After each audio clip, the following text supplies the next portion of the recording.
आज मैं एक ऐसे अतिथि का आगमन हुआ है हम लोगों के बीच में जिनका नाम है श्री राकेश मल्लाह जी। नमस्कार नमस्कार दोस्तों, नमस्कार। तो राकेश मल्लाह जी के बारे में थोड़ा दो शब्द मैं बता देना जरूरी समझता हूं, क्योंकि आप मुंबई रहते हैं और बहुत ही सामाजिक सोच के बड़े प्रतिष्ठित व्यक्ति हैं, बड़े विख्यात भी हैं।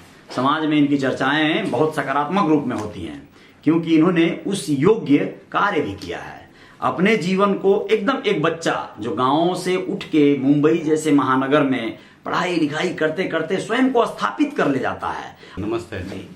तो जानना सभी दोस्त मित्र भी चाहेंगे और हम लोग भी जानना चाहेंगे कि आपका जो बचपन रहा वो कहाँ से कैसे शुरू हुआ, फिर आप मुंबई पढ़ाई लिखाई कैसे, ये क्या है, जरा बताएं अपने बारे में।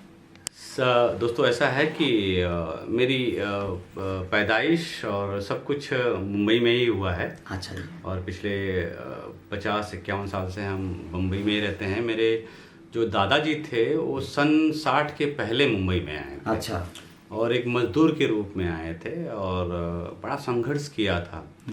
जिस रूम में वो लोग रहते थे वो 10 बाई 12 का एक रूम था, जिसको हम खोली बोलते हैं जी, जी। महाराष्ट्र में, मुंबई में। बिल्कुल, बिल्कुल। आप दिल्ली में झुग्गी बोल सकते हैं।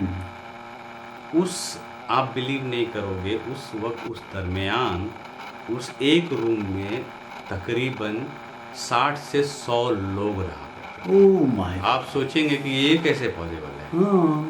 तो ऐसा है सर कि ये लोग क्या करते थे कि उस चारों दीवाले के ऊपर केवल कांटियां लगी होती थी, जहां पर वो अपने कपड़े टांगते थे। और उस 40, 50, 60 लोगों का खाना अलग अलग टाइम पे बनता था। और सोने के लिए वो बाहर रहते थे, बाहर, रूम से बाहर फुटपाथ पे सोते थे। दुकानों के बाहर बल्लियां लगी रहती थी, उस पे सोते थे। और फिर सुबह उठकर नहा धो के बाहर नहा धो के सुलभ शौचालय, मतलब उस तक तो सुलभ शौचालय की सुविधा नहीं थी, लेकिन जो पब्लिक टॉयलेट थे उसका इस्तेमाल कर करके अपने आप को फ्रेश होके फिर वो अपना झोरा और अपने सामानों को लेके पैदल ही निकलते थे टाउन साइड में, चर्च गेट की तरफ। और वहाँ पर बोलते थे कि भाई पॉलिश वाले हैं, हम पॉलिश करवा लीजिए, अपने पुराने फर्नीचर को पॉलिश करवा लीजिए। वो दौर, उस तरह का संघर्ष हमारे बुजुर्गों ने उस वक्त लिया है। संघर्ष इसलिए लिया है क्योंकि बचपन में मैंने देखा है कि हम काफ़ी क्या बोलते हैं, कमी के माहौल में जीवन जीवा है। सॉरी, एक्सक्यूज़ मी, मेरा फ़ोन आ रहा था, ज़रा मैं इसको साइलेंट कर लूँ। तो कमी के अभाव में जीवन जिए है। और आज भी अपने निषाद समाज के जो लोग हैं वो बहुत ही कमी के अभाव में जी रहे हैं। जी जी। और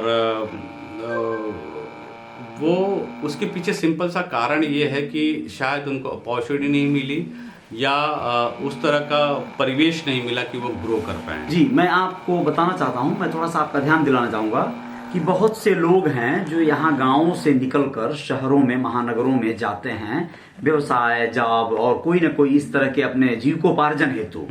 तो बहुत सारे लोग जो जाते हैं उनमें से बहुत सारी, एक बड़ी आबादी वो लेबर कैटेगरी में लगती है और पूरी जिंदगी लेबर ही बन के रह जाती है। उसका जीवन बस मतलब अपने आप को मजदूर बनाए हुए ही कट जाता है। उसके बच्चे गरीब रह जाते हैं, शिक्षा दीक्षा पर्याप्त नहीं ले पाते हैं। और कुछ लोग होते हैं जो वहां जाकर कुछ ही वर्षों में बड़े अच्छे जो है पोजीशन पे चले जाते हैं। तो ये कैसे होता है और क्यों होता है, मतलब देखिए, इस बात के ऊपर मेरा नजरिया अपना है। जहाँ पूरे 30-35 साल के वर्किंग लाइफ में मैंने जो सीखा है और देखा है, समझा है जी, मेरा मानना ये है कि आप क्या बनना चाहते हैं ये आप खुद तय करते हैं। हाँ, ठीक है, ठीक है।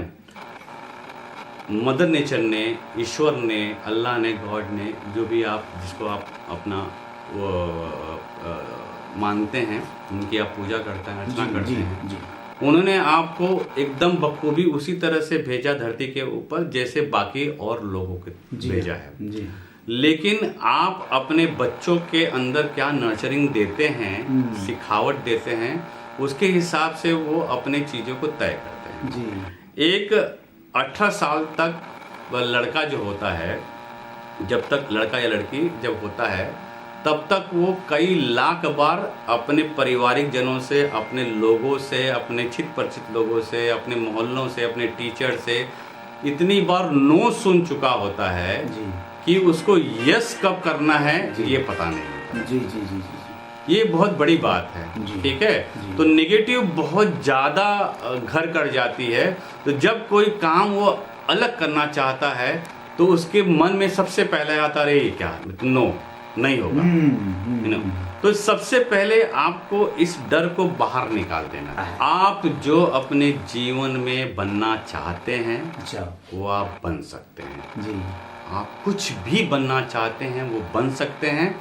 बस उसको आपको विजुलाइज करना है और उसको वर्बलाइज करना है। जी मतलब आपको अगर मान लीजिए एक अच्छा क्रिकेटर बनना है तो आपको इतना अपने आप को विजुलाइज करना पड़ेगा कि आपको अपने आप को क्रिकेट के मैदान में खेलते हुए देखना छक्का पड़ेगा, लगाते हुए देखना पड़ेगा जी, उस वर्दी में, उस अपने Yes। जर्सी में। जी और आपको वो जर्सी महसूस करनी पड़ेगी, आपको वो मेडल, वो कप आपके अपने हाथ में फील करते हुए देखना पड़ेगा। जी ये इसको कहते हैं वो जागते आंखों का सपना। जी जी सोते आंखों का सपना नहीं, जागते आंखों का सपना।